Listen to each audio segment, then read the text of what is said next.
Andy, good to see you as always, and thanks for dialing in or making some time to come and have a chat. I know you're pretty busy at the moment. In fact, I know you're in Saigon, so I know you're running around doing lots of exciting things. So thank you for making some time. Just to kick off with, let's start with your ambition. What is it you want to achieve with Everybody Counts over the next 5, 10 years? I think let's look at five. I think we're looking at five as a realistic time to be exiting. Okay. I think over 5 years, and the reason it was five and not less than five was because our goal was to make maths accessible for every child globally. That was literally like, looking at billion, billion people. So I think that we're not going to achieve that in a year. 5, 6 years is reasonable, and I think we didn't want to exit until we'd given every country the possibility to access the content and, from a Yeah. price point, linguistically, etc. Yeah. And I mean, and tell me about the moment when you thought, I can turn this business into something that will have a real global impact. I mean, tell us about that moment. Um, I think the moment came when I left my headship in a school in Italy, and I Right. think at that point when I honestly I fell out with the owner of the school, and we parted ways, and at that point I was like I knew I could make it doing what we do. I was very very like certain I had a good idea, probably a good year before that, and I'd start to think about raising money and got on the an accelerator at Robert Gun University. And so I think that point was I knew I was onto something. And obviously being in Malaysia and having the idea originally, probably a year before that even. But then at the point when I fell out with the owner in Italy was the point like I was sick and tired of going to schools, turning them round, and then like, leaving a few years later, so I figured I could probably do this myself and do the business development and well, the things that I did as a head teacher. So I think there was a realization of the fact that I really, really enjoy being the captain, I don't say captain of ship because I was that as head teacher, in all fairness, but actually is entirely on me. The company, anything else was Yeah. on, if it fails, if it succeeds, it's on me. I got a great team, I got a thing, but ultimately everything is on my shoulders. The Yeah. success, the failure, the hardships is all on me and me alone, Yeah. so. Sure. Yeah. Um, Yeah. And that's a big thing to carry, isn't it? Really, it's a big responsibility. yeah, Um, yeah, and it's hard for sure, yeah. yeah. One of the things that interests me about trying to go have a global impact is the amount of uncertainty. I mean, tell me about the amount of the uncertainty that you see in your business, and tell me about how do you deal with it? I mean, because there must be, if you're in lots and lots of different countries, there must be quite a lot of things that you think, well, that may happen or it might not happen. Lots of unknowns. I mean, what's your take on kind of dealing with uncertainty? I'm not. Like in a good way, like honestly, Paul, like I have absolute conviction. The quality of the content, the price is cheaper than anything on the market. Like I am absolutely, I couldn't have got through the last 3 years if I didn't mindedly think this is good for the world.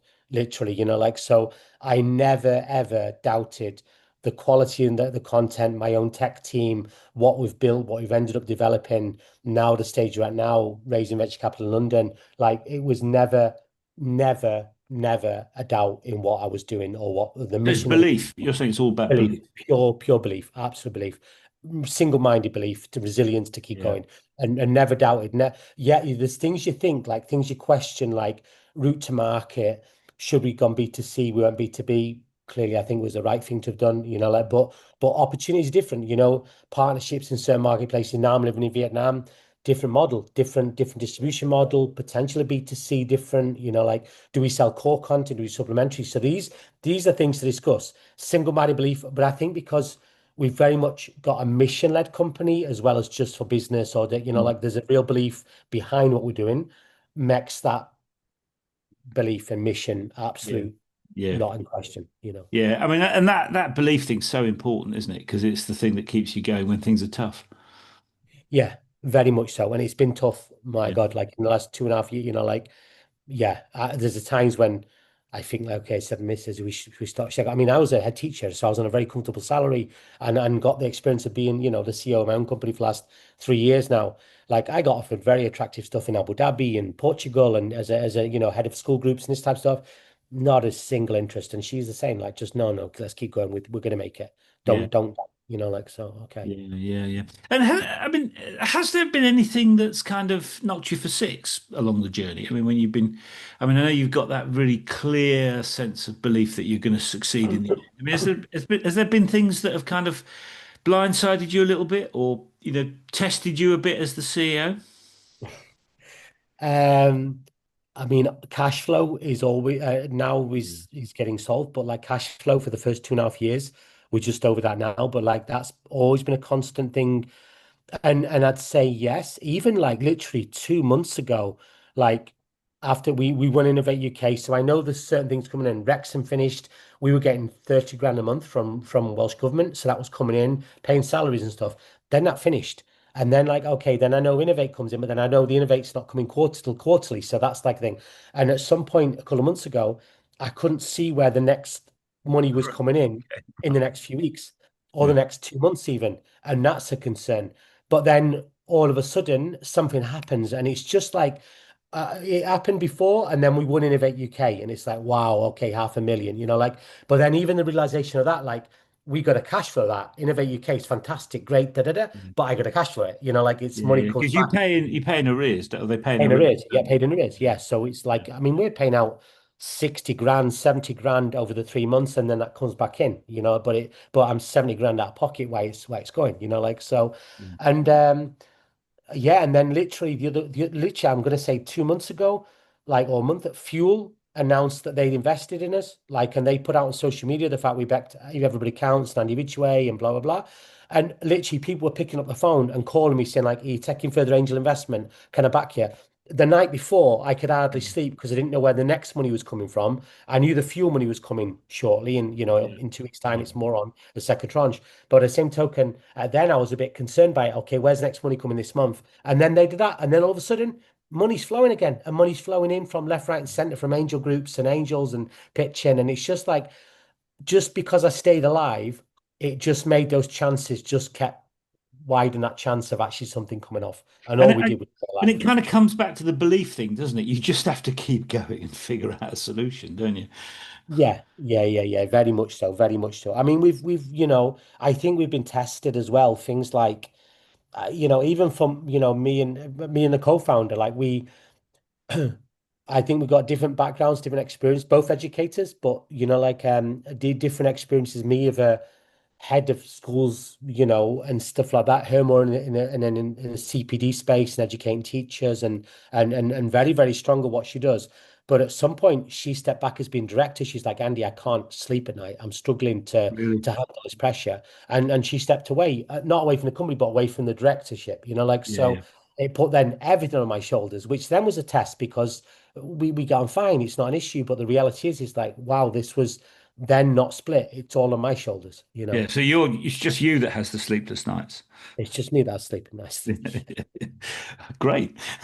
Okay. In terms of your team, I mean, I know you've got a good team in your. I mean, how do you keep? I mean, when times are tough. I mean, it's easy when times are good, aren't it?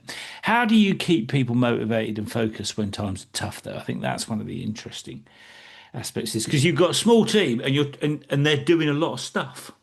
Yeah, How do you yeah. keep them I've got focused? How do you keep them motivated? I mean, how do you see that role from a I CEO's think perspective? I've got a very strong leadership team. I think that helps as well. I've got a phenomenal CTO in Robin Fairless. Like I've got an amazing data scientist. We've got great software engineers. So I think we've got very strong people in positions. I think we've got people who've been with us from the start, or let's say, from second or third point. Mm. Like we've been with us now 2 years plus, and these people believe in what we're doing. They believe in the product. They believe in the journey. They believe in what we're doing. They've never walked away. We've had times we can't pay the salaries at the end of the month. We're a startup. These things Really? happen, Wow. and these people are on contracts, but they believe and they stay with us, and they literally haven't walked away. Like I mean, we got 95% retention rate of staff, pretty much. Like of people who stayed with us the journey because they believe in the mission. They believe in the mission, what we're doing.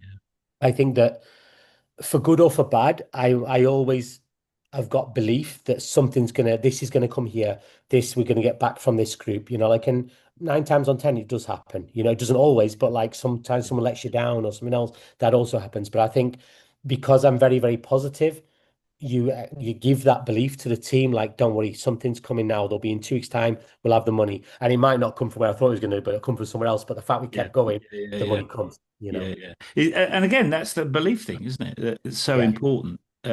In terms of people believing in you, they've got to believe that you Yes. believe it will happen, I suppose, isn't it? Yeah. It's kind of a Yeah. Yeah. it's, that whole psychology is really important. And how have you? I mean, the business. I know the business has come quite a long way from when you started. I mean, you're certainly in a very different place from when we first spoke. I mean, how's the business evolved? I mean, tell us about the journey, a bit about the journey. I think, like, I mean, you could go right from we went to Bet Asia in 2022, and Right. we managed to get our first contract on the back of that. Literally, I had one 5-year-old fractions class. That was what I had developed from my old tech team, and I managed to get $500,000 contract on the back of one fractions class because I managed to sell the idea of what we were building. Which, in Right. all fairness, I did as a head teacher. I was always sell the education the school would be able to provide as we and we built phenomenal schools, don't get me wrong, but there was always slightly ahead of what I was able to sell. And the same concept in this, I managed to sell the vision of what we're doing, Yeah. and the guy bought into it. And we got phenomenal partners across Thailand now, and and I think just my idea was to build, like, get to $1 million ARR as fast as I could. And the way to do it is B2B. I get minimum revenue guarantee. I could build that in. I could get 5-year contracts, 100 grand a year. Simple as that, like, and so Yeah. we end up getting contracts across South Africa, Cambodia, Thailand, now UK, Ireland, we're just finalizing now. And then obviously we're selling to the US as well now already. We're just discussing a big project in India with about 600,000 children, 430,000 early years in primary. And I think that it just was that always that next step. So he's always like, okay, we've got the momentum both on the investment side and on the technical side, very, very strong. Great down at data analytics. What we're built is getting better all the time. And yeah, it's been an exciting journey. I think we've always gambled on ourselves, Paul. I think that's the thing we've Right. done. At every single turn, we loaned money, we borrowed money, we did, like, all the time, and we managed to pay back because we gambled on ourselves time and time again. We backed it, we get that contract, we get that investment, and we Yeah. did, and then we won Innovate, we won, like, so the stamps have come. Innovate UK, now venture back. So every single time we manage to get that extra level of, yeah, these guys know what they're doing. Yeah. So And that the momentum, I mean, what you're talking about is momentum, isn't it? I mean, how important do you feel having that momentum is? I know we've talked about the belief and that belief often drives momentum, but how important is the momentum and how long can you carry on with that? Because it's not necessarily easy, is it? no, I think it's absolutely fundamental. And I think, as for us, not least on the investment side, Paul. I think with the investment side, the momentum, the right now at a stage of fear of missing out. We're getting money in so fast, and the firm's got fuel behind us. They've done due diligence. So literally, I'm on numberless calls a day. People want, is this is a good strategic investment for him? I'm going to take that money. So we're at a stage now being almost able to pick where the investment's coming from and which one to take, which one not. Like, which in this day and age is very, very fortunate. I know it Yeah. is. Like, Yeah, I so, mean, but. a lot of CEOs talk about how difficult it is to raise at the moment. Yeah, yeah. I've not. Maybe because of what we're doing or what we've built or the stamps we've got, and but again, that momentum. It all comes down to the momentum for me, especially investment. Yeah, I suppose a bit on the sales side as well. It does, like, but I find it more important on the actual, obviously the link together, the sales helps don't get me wrong, but generally on the investment side, it's that momentum. Are we getting on the calls? Are we getting in for the right people? Are we starting to get yeses all of a sudden? And as soon as fuel came in, transformational. Now Mint Ventures backed us, now somebody else backed us, that, like, and now more Yeah. angel groups want to speak to us, and left, right, and center, all over the place, Yeah. like, I and mean, that's that thing. it's funny how you get one big investor in and all of a sudden the others follow, isn't it? I mean, I Yeah, always yeah, think yeah. that's interesting. Totally, totally. But I think because, clearly they've nobody likes your due diligence. I've got investors come in on the back of Fuel Ventures just Yeah, because Fuel yeah, bothered to do the due diligence. yeah, They're a very well established group from London, and because they've said yes, others are like, well, if they've said yes, like we're gonna come, yeah, yeah, yeah. yeah.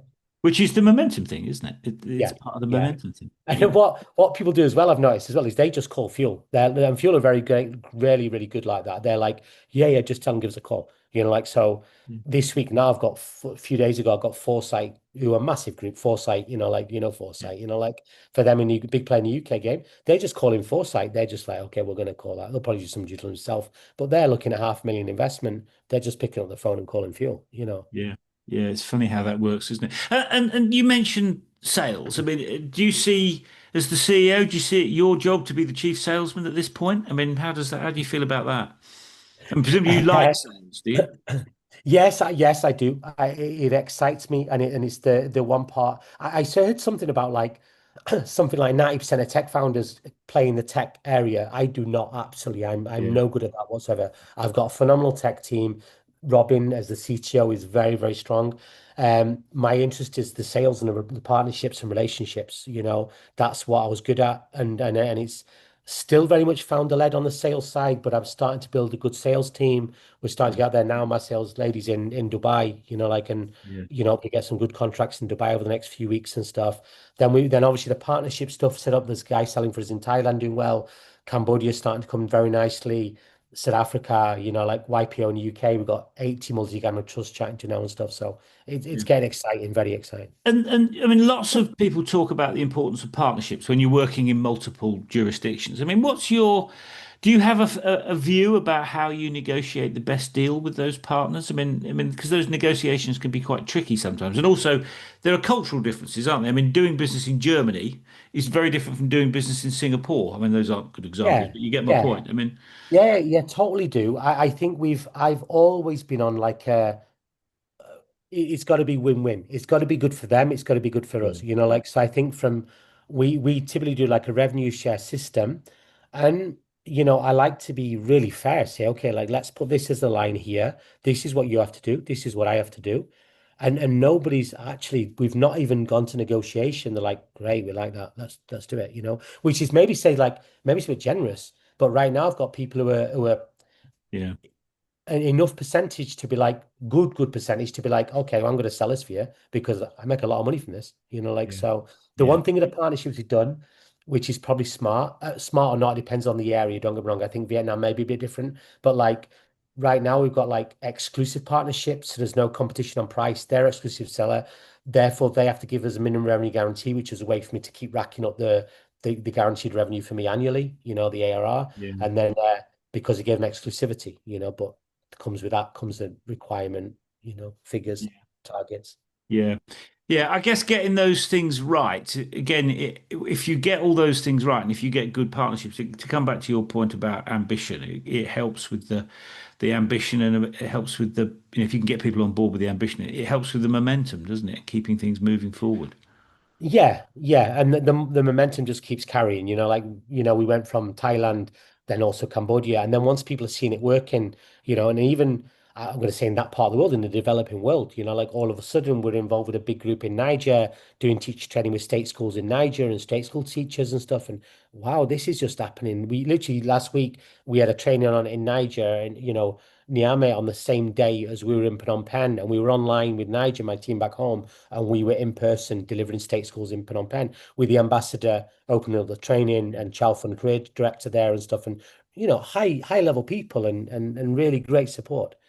So Yeah. And what would you say what are the achievements that you're most proud of so far? I think that the team I've built has been, I had a good idea. Let's say when I was a head teacher, I had a good idea to see a gap in the market. I then built a phenomenal team. I asked the right person with Judy to write the content, like and as co-founder.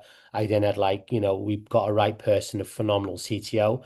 And going out from that, we've just, like the investors we got on board, every single investor I have on board, like I would gladly take dinner with and spend time with, and they know what we're doing. They align with the mission. They align with the vision. Like all the way to Fuel Ventures, Mint Ventures, Fuel, very nice people, very good people, believe in what we do. Like that's fundamental as well. So I think the investment people got behind us is aligned. Innovate UK, I was proud of that just because it's such a massive stamp. Like so Mm. the Innovate UK probably the proudest I've been to tell me mum and dad we won Innovate UK, apart from the 500,000 that comes with it, or the best part of, Yeah, like it's yeah, yeah, yeah, yeah. It's a nice badge to have, isn't it? yeah, definitely, definitely. Yeah, yeah, sure. And what about the other side of the coin? I mean, are there any particular regrets that you've had along the way? Things that have you think, oh God, I wish I'd done that differently.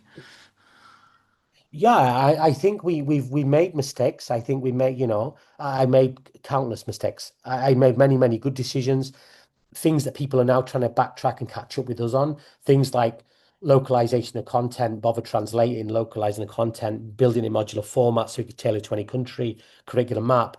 Things like Arabic left to right, right to left. We've done this. We've already done these things.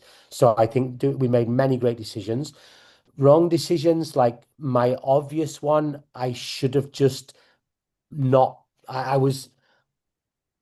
I think we appointed salespeople too early, and I think that's a Mm. common mistake. Like Yeah. you want somebody to open a black book and that, and I think that because you think, oh, they've got a great. Actually, the best salesman in the company is me because I'm the founder. There's no discussion about that. Like as far as Mm. Yeah. right now, and now I've got a really experienced, VP sales, and she hopefully will be able to sell much more than I can because she's a far more experienced salesperson. But actually selling the product right from point one still we still need because it's found that, we are still that. I appointed somebody before her who was like probably too early for him, for us. We just weren't ready. It's not his fault, it's not our fault. It's just that we were, like just too early for him, and I thought we needed a VP of sales. It's something I think you need. Actually, we don't need. I think that was a big mistake to employ. It's probably a common mistake as well to employ salespeople too early. Yeah, yeah. What have you learned from that? I mean, other than obviously not appointing people too early. I mean, when you look back on those things that you've just identified, I mean, has that changed you as a CEO? Would you say it's made you more mature as a leader, perhaps? I mean, what Yeah, impact has yeah, yes, definitely a learning journey. I think continually it's a learning journey. I think I suppose in a good way, like I've been learning all the time and I've never been arrogant to think like, oh, I know this, I know this, I think I can do this, like I think I've gotten a great tech team because I didn't know much about tech. I learned a lot in the last 2.5 years, but I didn't, it's not my strength, my strength was the people and I'm going to say sales. I wasn't a salesperson, but, was quite good at that side of things. So, yeah, I think, yeah, on that side, very much matured and learned a lot. Definitely not a point. And I think you could say even about the team, like we built the team. Right now we're 10 and it's fine. And I think we were quite aggressive how we went to market, how we believed in ourselves, how we appointed Mm. people to do certain jobs. And maybe we went a little bit quick. Even America, yeah, I mean now we're in America, so it's nice. We've got office district, but I probably entered America too early. I Mm. put we invested a lot of money to get the sales in America, and actually, that was too early. We weren't ready to take on America. It was like so exciting. And so, but the thing is, as well, is that then drives the investment because they want to know my strategic strategy is North America originally, because Yeah. that's It's a like where the huge money is. market, isn't it? Huge Huge market, market. huge lucrative. Yeah. So America, Canada, these places are, India we're going to do shortly, but India probably the time we right to India. America, I think we went a bit early. We invested money to get a conference. Everything in the States is expensive. The partnerships are good, but I think that, we went too early for that. Yeah. And on that thing about the decision to go, the timing of those decisions. I mean, how did you work out? I mean, you said you went too early, which you've learned in hindsight. How did you make the judgment about going into different markets? I mean, how do you do that? Because it's always a tricky judgment, it strikes me. Yeah, so actually, what I've learned, and again, this is about maturity and learning as we go. So I learned very, very quickly that the trade shows to do are the ones that best, because we're better certified, British Education Suppliers Association, Yeah. phenomenal organization, and Caroline Wright and so on. For us, we've we learned the fact that don't bother going. If BASE aren't going, if Department of Business and Trade, UK government aren't going, it's not worth me going. Like it's Yeah. simple as that. Like they're the big boys. They know what's going on. If they're there, the ministers are generally there from the other countries, and that's the target we want to be in. We want to be in big volume, the right partners, the right people. So I think we learned quickly on that. Our journey looks a bit sporadic, but it was on the back of UK trade missions, Morocco, Egypt, Cambodia. Right. We Okay. got success on the back of UK trade missions. That was a what the thing we did. So I think that it wasn't America, yes, but America was exciting, and we knew we had to take it on, and for the investment we had to take it on as well. I think we went a bit early, but it wasn't all bad decisions. It was, there's some good points of it. Yeah, and did you do a lot of when you, I mean, look, the conventional wisdom before you go into a new market is you do a whole load of market research and you go and talk to people and all the rest of it. I mean, did you develop a strategy? Did you do a lot of market research before you entered those markets? I mean, how did you approach those processes?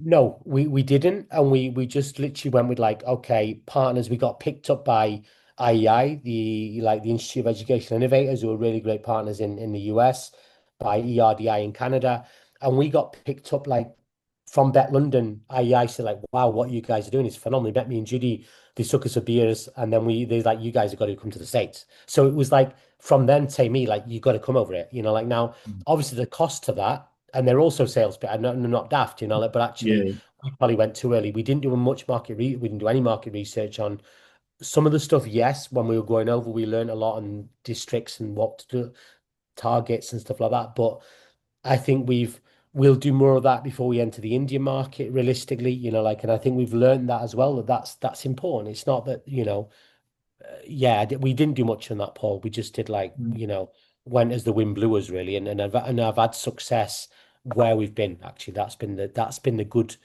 thing. We yeah, believe in yeah. ourselves, and okay, we'll do I it. mean, Yeah, it's interesting when you talk to lots of entrepreneurs, they are a bit seat of your pants. I think this yeah, is going yeah, to yeah, work, so I'm going to give it a go. And they're yeah. perhaps not as methodical or as research driven as perhaps they would be if they were entering a market in a big corporate. They 100%. I they am absolutely Mr. Seat of the Pants, blow with the wind. yeah. Absolutely. Like, yeah, no, Yeah. no, no It's question on that. I think it's got something to do with that, the belief we will be successful. And I can spot an opportunity. I mean, entrepreneurs tend to be quite good at spotting the opportunity. And then they think, yeah, I can see that opportunity and I think I can make it work. So I'm going to get stuck in and do it. I mean, is that you? 100%. And 100%. where does that come from? I mean, what is it that's made you like it? Because you wouldn't think you. I mean, most people in the world of education. I'm not knocking education, but most people in education are not particularly like that, are they? That's not the culture. Yeah. Yeah, and I think okay, I learned a lot because I was head of international schools that are ultimately are a business. They're on bottom line. Like, so when I would go to school, typically they weren't doing well academically and or financially, and I had to turn around. And I knew with the business development networking, working with the embassies, how I could do it, and I would become synonymous for the embassy with international education thing, Andy Ridgway, because I was at the events, I was networking and did it. So I was good at that side of things. Um, I think I've got a phenomenal support in my family, not Right. least my mum and dad, like, and a lot of support from them.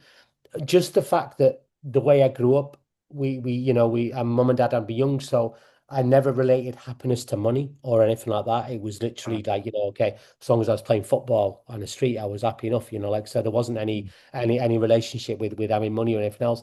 Then my dad, like, he's, executive chair of the National Manufacturer of Scotland. He's got a CBE. He's founded the AMRC, like, and, all this stuff. So my dad's a phenomenal person, and then, brought Boeing to the UK and all the things he's done.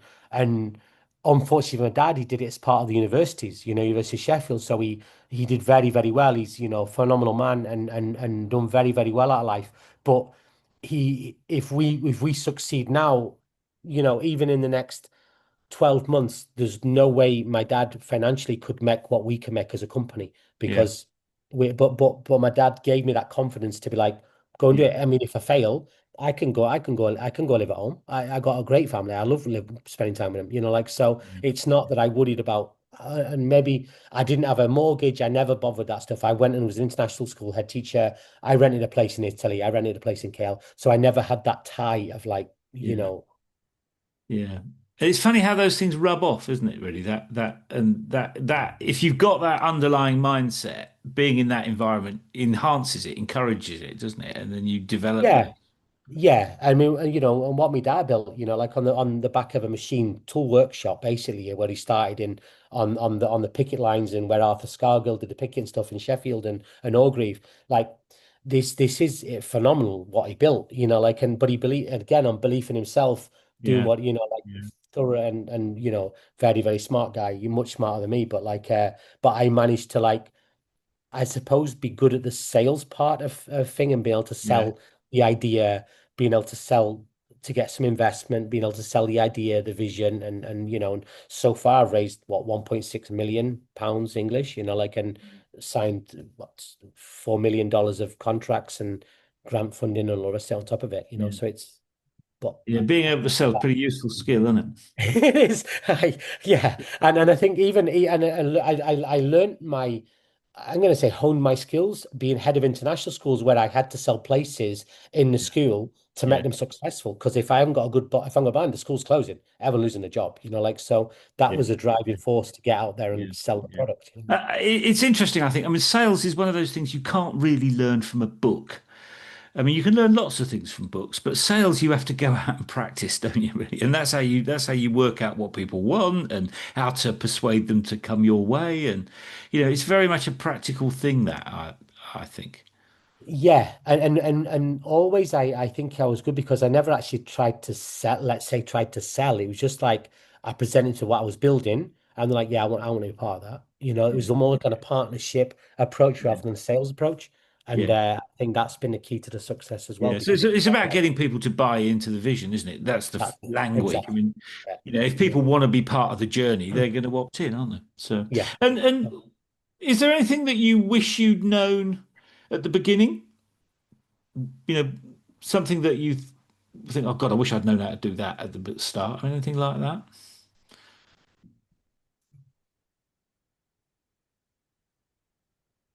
I mean, the only thing I could say, like, I mean, I don't know about wish I knew because I think it's been a phenomenal learning journey, and I think like I wouldn't even want to know how hard it is because it's bloody hard, like so Yeah, I wouldn't you wouldn't want to know that, and we've been phenomenally successful, phenomenally good. We've won Innovate UK, we've done this and that, and UK trade, and we've almost failed 10 times over, and that's us who's done all these things and all this yeah, back in and all of so I don't regret anything there.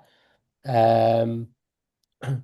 I think the things that I've learned, I've now set up a second company doing art education on the back right. of the first Okay. one on the success of the maths and everybody creates. And I think for that one, it's much earlier. We set that up 6 months ago with a co-founder. And that one has been I won't make the mistakes I made. I just learned I made so many mistakes Yeah, in the first journey, and we survived it, and we're lucky, and I learned, and it wasn't, but this one is just so much easier because I yeah. learned the. I did wrong the first time round. Yeah, yeah, and that's a really powerful thing, isn't it? I mean, it's great to feel that. Well, I won't make that stupid mistake twice. I mean, I think Yeah, that's a good thing. yeah. It just looks like it's just so easy, Paul. For now, we're looking at me running now that, and I don't run it. I've got my friend runs she's CEO of that one. I'm CEO of the maths, but like my friend CEO of the second one, like it's just so easy just to chat to her and say like, oh, well, yeah, we can't do that. We have to do this. We can't do that. Like, and it's Yeah, just like yeah, because I learned that that will be a big mistake to do that. We shouldn't do that. We have to, like, and it's so easy because the hindsight is 20/20, literally. that's Like right. Yeah, yeah. It's a great thing, isn't it? Hindsight. such an easy journey the Yeah. second time. And Yeah. and any advice if you were to give advice to somebody who was just starting out on a journey like yours? I mean, what advice would you offer people? Just keep going. The only advice, Paul, is about resilience. I think the only thing is here. That's it, Yeah, literally. Believe in what you do. Have a good idea that's going to be impactful. We've got a social impact element to what we do with Math Mastery and making maths accessible to the masses. We never veered from that. So I think, have a true mission. Don't necessarily, we never chased the money. It was a good idea. And we set a company up to fix a problem. Happen to be enormously lucrative at volume, which is what we've done. And just keep alive, just keep going. And it can literally change from one moment to the next to being like, we're in trouble here. And then, oh, wow, we're all yeah, right. yeah, Like, yeah, but just yeah, because we stayed alive, we didn't give in, we kept going, we kept going, we kept going, kept going. yeah. Determination, Yeah. perseverance, as they say. And one final question, just before we wind this up. I mean, um, what sort of exciting things are you? I know we've talked a lot about the journey that you've been on and the challenges and all the rest of it. I mean, what sort of exciting things are on your horizon just at the moment? I mean, what you must have. I mean, you always, whenever I speak to you, you sound super motivated and super excited about stuff. I mean, what's the most exciting stuff that's on your horizon just now? I think I love Africa. I spent 4 years in Africa, Zambia, and Right. great, real wonderful places. I think the project in Niger is exciting and taking on Sub-Saharan Africa is exciting. I've never been to India, and we've got a potential big project in India that's Right. exciting and taking on the Indian market. That's exciting. Right now, here in Vietnam, we're looking at potentially like a B2C model. And that's Right. exciting for me because we've always done B2B. And but even if we do, we are looking potentially at partnerships as well. But the entire landscape here in Saigon is super exciting. Like it Yeah. really is. And I think that one thing to mention as well is the fact that the things we're setting up in Malta, we got taken by Supercharger Ventures in Malta. Phenomenal setup. We got the support from Maltese government and Malta, Economic Development Fund and stuff, and Malta Enterprise. And I think with these guys, it's just the project in Malta setting that up. They're going to give us like €1 million against the subsidiary. Mm. Like pay back through 10% revenue, 2% above European bank rate. That stuff is exciting. The project in Malta is exciting. So yeah, I'm always excited by the state. Whatever we do, I love it because it's so Yeah. multicultural. It's so different. The way you set things up in Cambodia is different to Vietnam. Is different to America. I like that about the company. I love that we are a global company. I see too many companies focused on Scotland or Wales or Yeah. Yeah. Yeah, and it's a really, I mean, just the idea of building a global company. I mean, this phenomenon of small teams being able to have a global impact is a very new thing, but it's tremendously exciting. I mean, I think it's just tremendously exciting to be able to do that. Yeah. Um, Yeah, I you know, couldn't agree more. And I think it's, to be honest with you, but the one thing that, like, I suppose keeps me up a bit at night is like, because it used to be cash flow. And now it's the point where, like, we're working with YPO, Gross United Kingdom. We're expecting them to sell at enormous volume in the coming weeks. And with those guys, like, they let me know the other day, like, oh, by the way, we're chatting to 80 multi-academy trusts. Like, wow, it's so lucrative. It's enormously lucrative for us. In what, 80 multi is ridiculous. The problem for me is that's like, I don't know how many million children, 100,000, like it's yeah, ridiculous. Like, so I've got to have the customer support set up, the yeah, onboarding. yeah. That's the things now. We So the risk like operational stuff is going to the keep you operational awake stuff at is now night. becoming more, yeah. And it's good problems to have because Yeah. financially because it's very nice, but Yeah, yeah, yeah. But it's funny, isn't it? I mean, you're a victim of your own success, really. So you're working harder because you've been successful. But that's a great thing, really. It's a great yeah, thing as yeah. long as you enjoy it. So It is. I love it. I could never do anything else. I could never do anything else. Yeah, I love what I do. I would never change anything. I love the area I'm in. I think it's impactful. I like the fact we're working with state school systems. I like the people I will engage with. I like our partners. I like the investor stuff. I do, we're with K2 Match. I'm pitching literally tomorrow. I fly to Malta. I got a few days in Malta. Then I fly to Monte Carlo to pitch in Monte Carlo and then back for meetings in Vietnam, and then some yeah, stuff with the Indonesian government. It's just literally like, and mm, somebody said, I know I work hard. I know a lot long hours, but it's what's needed, but it does take a lot of work, but it doesn't feel like work because I love it. I love it yeah, all. yeah. And I mean, and what a great situation to be in. I mean, doing something that will have a really powerful impact on millions of children eventually, and you're having fun at the same time and making a good living. I mean, what's not to love? It seems to me it'd be a bit Yeah, of a yeah. winner. And that was the thing, and that's a good point because I think at some point, probably about a year and a half ago, was like, I just want to be able to continue living this life. I just want to be able to take a couple of $1,000s a month. It'd be great, and it was as a head, I was on three times that comfortably, Paul. And if I could earn a couple 100,000, even less, it's okay. It pays the rent. I've got a great life, and it's all right. In the background, you're building a multi-million-dollar company, and that's exciting, but that Yeah, was never the goal. The goal was just stay alive and keep this life going. That was it. And then when fuel come in, fuel are like, we're going to give you this money, but you have to pay yourself this much now because we expect you to be taken care of and not think about having rice or the electricity. Like yeah, it's been hard. Like, but yeah. it is what it is. Yeah. Andrew, thanks for sharing that. I mean, I just think it's so exciting. I mean, and what a brilliant thing to be working on. I mean, I can totally understand why you're finding it exciting and enjoyable and all the rest of it. So, I mean, thank you once again for taking a bit of time out to come and share the story. And I Anytime. know you've got a busy day ahead of you, so I hope the rest of your day goes as well as this interview has. Thanks, Paul. All Thank you. right, see you soon, Andy. Bye bye. Thank you.